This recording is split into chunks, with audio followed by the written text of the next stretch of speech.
పవన్ని ఒక విషయంలో కీలకంగా అభినందించాలి. యాక్చువల్‌గా రాష్ట్ర వ్యాప్తంగా పంచాయతీ ఎన్నికలు ఏదైతే క్రిందటిసారి 2019 ఎన్నికల తర్వాత జరిగినాయి. అంతకుముందు జరగల.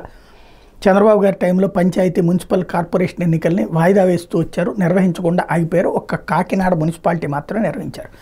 అదే సందర్భంలో జగన్మోహన్ రెడ్డి రాగానే అవన్నీ నిర్వహించారు. దాంతో అత్యధికంగా వైఎస్ఆర్ కాంగ్రెస్ పార్టీ వాళ్ళు గెలిచారు. అందులో ఎస్పెషల్లీ సర్పంచ్లు 70 నుంచి 80% మంది వాళ్ళే గెలిచారు. అలాంటి వాళ్ళే ఇప్పుడు ఉన్నారు అదే బ్యాచ్. ఎందుకంటే ఇంకొక ఏడాది దాకా టర్మ్ ఉంది కాబట్టి. కానీ వాళ్ళు పంచాయతీలన్నీ జగన్ వాళ్ళ చేతుల్లో ఉంది, వైఎస్ఆర్ కాంగ్రెస్ పార్టీ వాళ్ళ చేతుల్లో ఉంది కాబట్టి మనం 2 ఏళ్ల తర్వాత గ్రామ స్వరాజ్యం తెద్దాంలే అనుకోలేదు. పవన్ కళ్యాణ్ చాలా బాధ్యతాయుతమైన పని చేశారు, నికార్సైన పని చేశారు.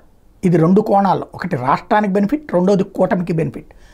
పల్లె ప్రాంతాల్లో సర్పంచులు ఉన్న పవర్స్ చేతిలో లేవు. ఎందుకంటే వచ్చిన డబ్బులన్నీ కూడా అంతకుముందు బకాయిలు తీర్చడానికే రాష్ట్ర ప్రభుత్వమే వాడేసింది. అలాగే గ్రౌండ్ లెవెల్లో ఏవైతే పబ్లిక్ ఇచ్చేటటువంటి డబ్బులు ఉన్నాయో, సంక్షేమ పథకాల డబ్బులు, అది త్రూ వాలంటీర్ వెళ్ళిపోయింది. సర్పంచులు నామమాత్రంగా మారిపోయారు. వాళ్ళు అడిగితే వాళ్ళు చెప్తే ఏ పని వినే పరిస్థితి ఎవరికి లేదు. నాడు నేడు స్కూళ్ళు కూడా ఒక బల్క్గానే జరిగిపోయినాయి. అసలు పంచాయతీల్లో సర్పంచులకు విలువ అన్నటువంటిది, అసలు పంచాయతీకి విలువ అన్నది లేకుండా పోయినటువంటి సిచ్యుయేషన్. ఇప్పుడు అది వాళ్ళే తిట్టుకున్నారు. అలా తిట్టుకున్నటువంటి వాళ్ళకి స్వాంతన చేకూర్చారు. వైఎస్ఆర్ కాంగ్రెస్ పార్టీ వాళ్ళు కదా మాకెందుకులే అని కాకుండా ఆ పంచాయతీలకి ఇప్పుడు డబ్బులు రిలీజ్ చేయించడం, ఒకటి గ్రామ సభలు పెట్టి అక్కడే నిర్వహించడం. సాధారణంగా అక్కడ గొడవలు అయినాయి, కొన్ని చోట్ల గొడవలు అయినాయి. తెలుగుదేశం, జనసేన, బీజేపీ వాళ్ళ మాట విన్నారు అక్కడ అధికారులు. ఎస్, మేబీ కావచ్చు. బట్ ఫైనల్గా పని ఆ గ్రామానికి జరగడం. అంతకుముందు వైసీపీ హయాంలో సర్పంచులకి చేతకానిది ఇప్పుడు సాధ్యమైంది. గ్రామ స్థాయికి నిధులు వెళ్ళినాయి, పంచాయతీనే నిర్ణయం తీసుకుంటోంది.